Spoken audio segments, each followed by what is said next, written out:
really wanted to give to Boston was a marketplace, specifically a meat market.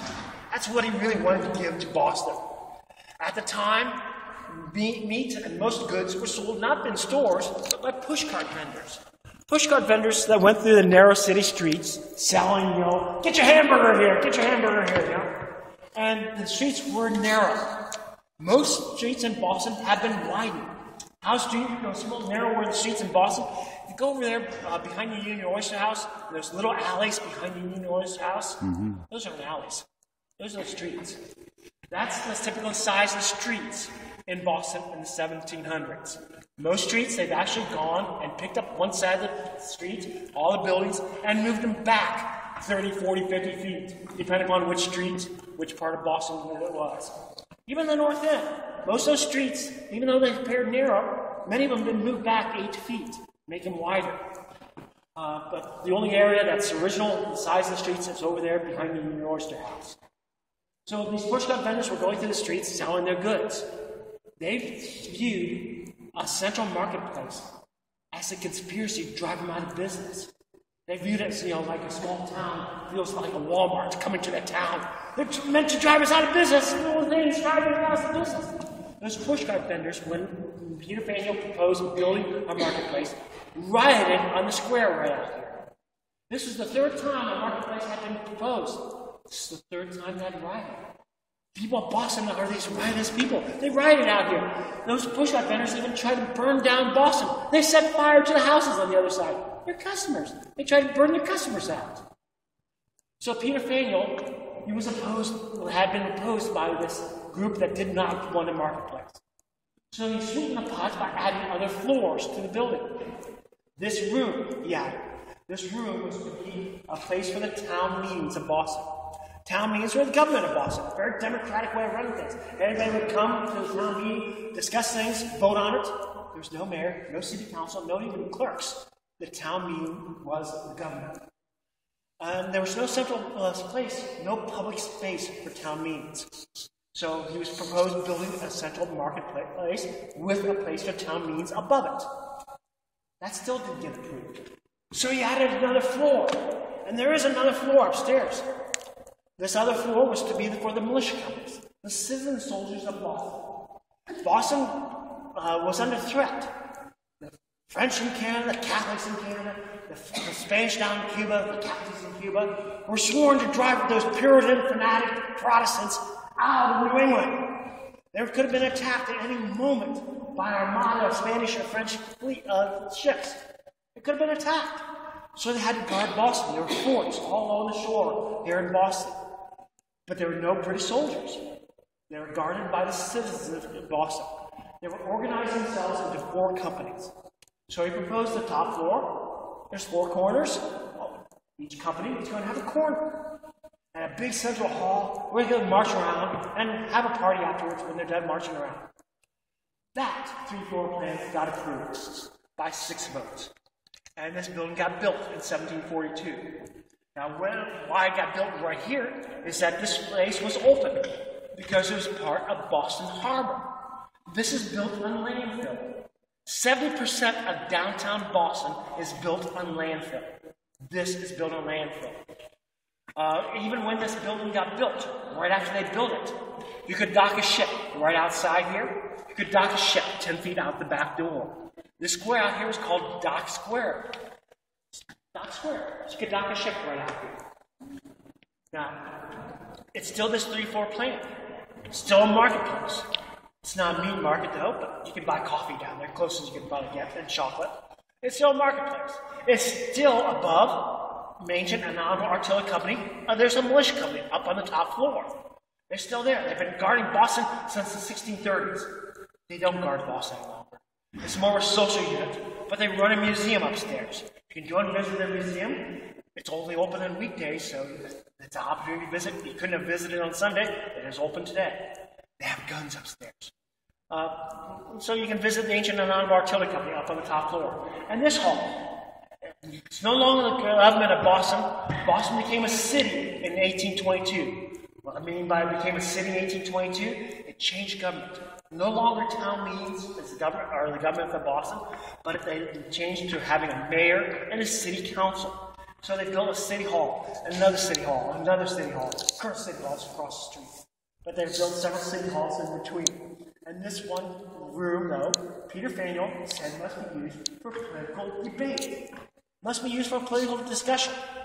And so after no longer town meetings, it became a focal point of the abolitionist movement, anti-slavery. Like Frederick Douglass, the gentleman whose bust is right there, spoke in this room at least 110 times on the evils of slavery.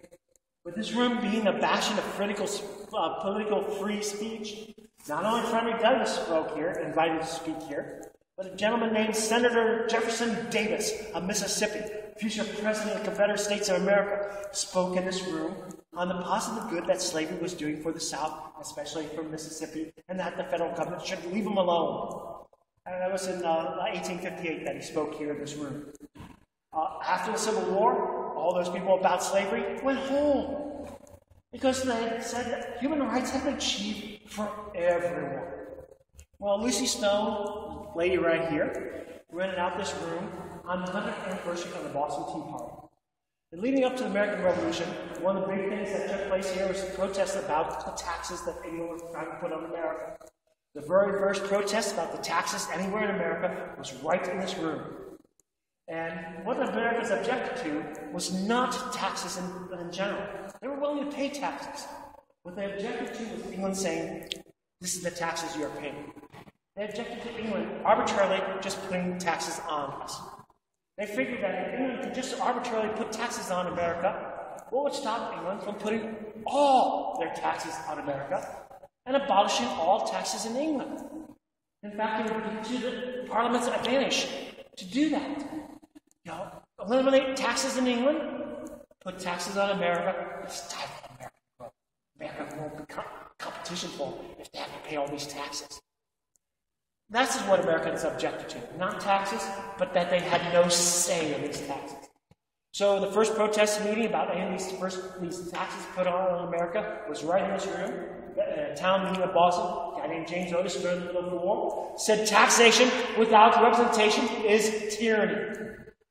Well, when Lucy Stone rented out this room on the 100th anniversary of the Tea Party, the theme of her meeting was taxation without representation. It's still tyranny. And it still happens. Half the population of America is taxed, and they have no say. The women of the country had no say, did not have a vote. So that was a key moment in the women's rights movement when Lucy Stone rented out this room in 1873. It continues to be this bastion of free speech. If you have an issue, political issue, call up Boston. You can rent out this hall. It's only like $300 to rent it out. One of the cheapest halls you can rent out. Don't think about renting out for a wedding or something like that. Only for political issues can be rented out. It's also used for other ceremonies such as, new citizens are sworn in here every other Thursday. This Thursday, this room is tomorrow, so probably will be closed because it's time for new citizens to be sworn in.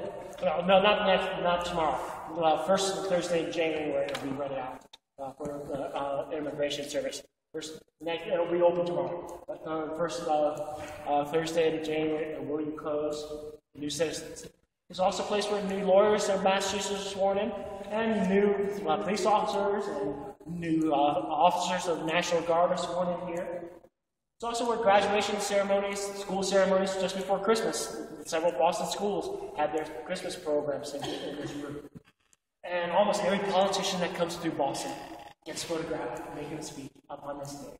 So it's pretty much every politician that's ever come through Boston, there are somewhere a picture of him making a speech on this stage. So this continues this bastion of political debate in this room. Also in this building, and the assistance of Peter Faneuil, is on the rooftop of this building, there is a weather vane of a grasshopper. Now, we call him Gus the grasshopper. That's still the original grasshopper up on the top floor, up on the roof. Now, why a grasshopper? We really don't know. There's lots of guesses. But Peter Faneuil had a grasshopper weather vane on his house. He had a grasshopper weather vane on his barn. He was a merchant. He had stores and warehouses. had grasshopper weather vanes on his stores and warehouses. He probably even had a grasshopper weather vane on his outlets, but that's not important. But he liked grasshopper weather vanes. And so when he paid for this building to be built, he paid for a grasshopper weather vane on the top of it. It's still there. Some theories say that he liked the grasshopper as a sign of good luck. Another theory is that, well, there's a grasshopper weather vane on the stock exchange in London. So he's trying to imitate the English money people by having a grasshopper weather vane. Whatever, it was his personal symbol, and it's still out there on the road. Now, the paintings in this room are all paintings that are meant to represent people who had something to do with this hall. Peter Faneuil is the guy who did this building in Boston. Over here, we have George Washington. Something to do with this hall? Yeah. He spoke in this room twice. Twice when he came and visited Boston, the people of Boston gave him a banquet right on his floor. And both times, after the banquet, he got up and made a speech, which is quite rare for George. He didn't like to speak in public. He rarely made a speech. But this is a location where he spoke twice. Now, after George Washington died, the people of Boston wanted to honor him. So they wanted a painting of George in this room where he had spoken. So he commissioned Gilbert Stuart, a man famous for painting George Washington, to paint a painting of George that they could hang here. Now, the commission said it must represent George driving the British out of Boston. So it must be the General George. General George, the generals have horses. He's supposed to be General George on his horse, driving the British out of Boston. Gilbert Stuart is not trying to make a point equating George Washington with what side of a horse? Some will also say he's making the point of saying he didn't like what Boston's painting.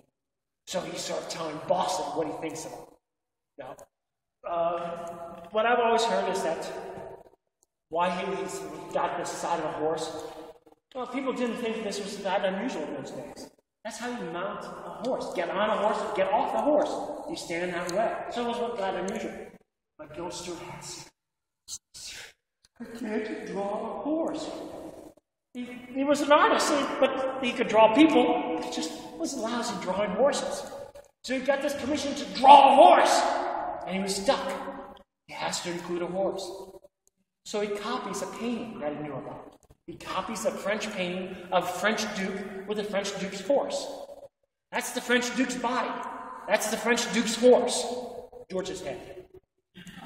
But it's also not the young Marshal George. It's the old President George. It's supposed to be the young 40-year-old General George, not the 65-year-old President George.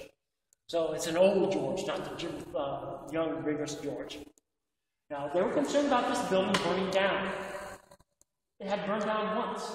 It had burned down and destroyed the original painting of Peter Faneuil. So they had copies made.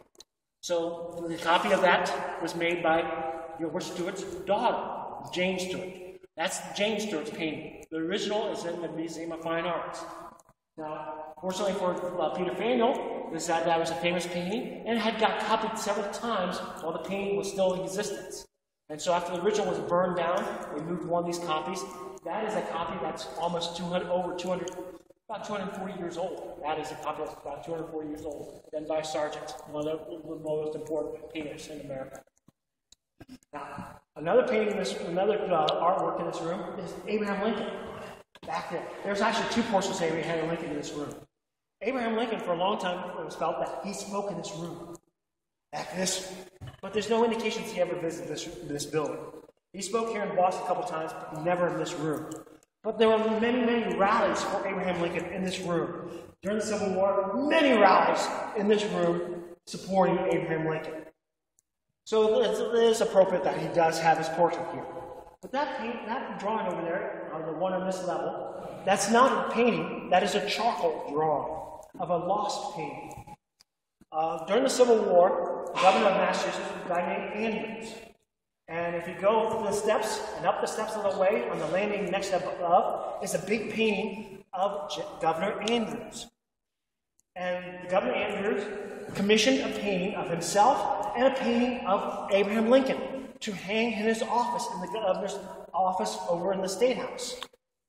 From the same painter. He wanted a painting of Abraham Lincoln and a painting of himself. When he left office, he left the painting of himself in his governor's office. It eventually moved it over here. That's the original painting that was in Governor Andrews' office. But he took the painting of Abraham Lincoln with him. Governor Andrews, when he left, he took Abraham Lincoln's painting, had it in his house. Unfortunately, Boston had a great fire. Great Boston Fire. 1/3 of Boston burned down in the 1870s in the Great Boston Fire. Governor Andrews' house burned down. That painting of Abraham Lincoln was lost forever. But about 5 years ago, they decided to clean Governor Andrews' painting out. The painting of Governor Andrews. So they took it apart, and what did they find underneath the painting? They found the sketch of the original painting that the same painter had done for Abraham Lincoln, the charcoal sketch. And that's the original charcoal sketch of that Governor Andrews painting, the lost painting of Abraham Lincoln. That's that over there. So there's a little bit about this room and the importance of this room. So on behalf of the city of Boston and Boston National Historical Park, remember the marketplace is still open downstairs, and today that museum on the 4th floor is open. You can go to visit the gardens upstairs. So on behalf of Boston and Boston National Historical Park, my name is Mike. I thank you for listening to my little talk.